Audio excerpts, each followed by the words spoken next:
زینه رافقی سنت زیاد نبود. وقتی که رسول الله از دنیا گذشت اما حضرت ابوبکر در جای حضرت نایستاد، در زینه پایان که من لایق ندارم که در جایی که حضرت شده نایستم.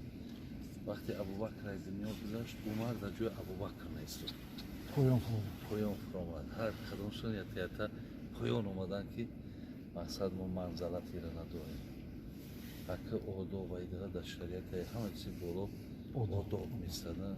همین عالم هم باشی بی آداب باشی، همین ایشان هم باشی بی آداب باشی، شیخ هم باشی بی آداب باشی، علاقه همین در دین یک رخ نکردن ای، در دین یک ضربه زدن ای. زیرا قرآن در خداوند میگه لو کنت فظا غلیظ القلب لانفضوا من حولک. سوره آل عمران در خدا میگه ای محمد اگر تو درشت سخن میشیدی و همچنان سخت قلب میشیدی مردم در گیرت جمع نمیشیدن.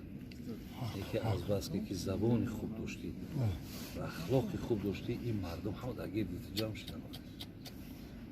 من بسیار این نقش کلان می‌بازد. آداب هستند. آداب. ولی محمد اقبال لاهوری یک شعر داره میگه دین سراپا سوختن اندر طلب، انتهایش عشق و آغازش ادب.